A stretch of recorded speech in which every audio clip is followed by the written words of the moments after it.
সবসময় সম্মান দিয়ে কথা বলার চেষ্টা করি, একটু বোঝেন। এই যে আপনি টাইট ফিটিং এর বোরকাটা পরলেন, এতে লাভটা হলো কি? আপনার দেহের উঁচু নিচু ভাঁজ টের পাওয়া যায়, আপনার সৌন্দর্য প্রকাশ পেয়ে যায়। হেজাব আল্লাহ এমনি এমনি দেয় নাই, যার সম্মান বেশি ওটার প্যাকেট বেশি।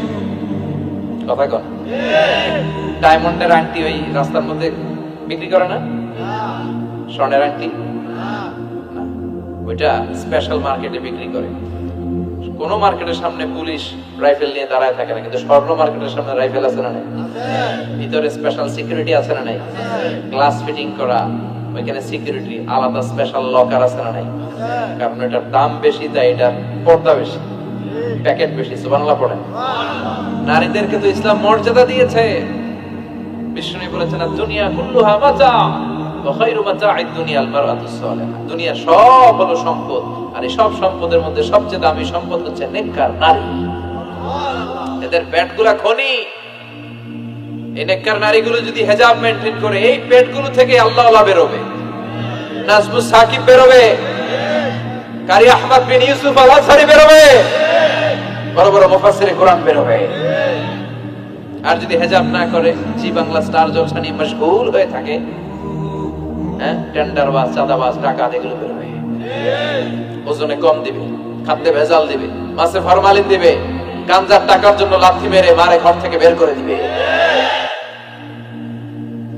এজন্য নারীরা, আমার বোনেরা, আপনারা অনেক সম্মানিতা, নিজেদের সম্মান সম্পর্কে সচেতন হন। এই হিজাব আপনার অধিকার। এই হিজাব নারীর অহংকার, হিজাব নারীর আভিজাত্যের প্রতীক, হিজাব নারীর রুচির প্রতীক। আপনার রুচিটা কেমন আপনার পোশাক দেখে বোঝা যায়। কথা কন, যে মেয়েটা হিপ হপ স্টাইলে চলাফেরা করে, গ্যাংনং স্টাইলে, এই মেয়েটারে হিপটিজিং করার সুযোগ আছে না নাই? কিন্তু যে হিজাব মেইনটেইন করে যেই নারীরা চলে, এদেরকে দেখলেই একটা সম্মান চলে আসে। কি ভুল বললাম? একটা সম্মান আসে না? আপনাদের সম্মানটা আপনারা রাখবেন।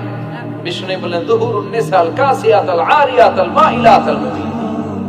কিয়ামতের আগে পোশাক পরিহিত উলঙ্গিনী নারী বের হবে। লা ইয়াজিদনা রিহাহা লা ইয়াদখুলনাল জান্নাতা ওয়া লা ইয়াজিদনা রিহাহা। এই নারীগুলো জান্নাতে তো প্রবেশ করবেই না, জান্নাতের ঘ্রাণও নাকে লাগবে না। ওয়া ইন্না রিহাহা তুজাদু মিন মাসিরাতি 500 সানা। আর জান্নাতের ঘ্রাণ 500 বছর দূরের রাস্তা থেকেও টের পাওয়া যায়। খেয়াল করে বুঝেন, এখান থেকে জান্নাতে পৌঁছতে আরো 500 বছরের রাস্তা। কয় বছরের? এত দূরে থাকতে জান্নাতের সুবাতাস এসে আপনার নাকে ধাক্কা লাগবে। সুবহানাল্লাহ পড়বেন না?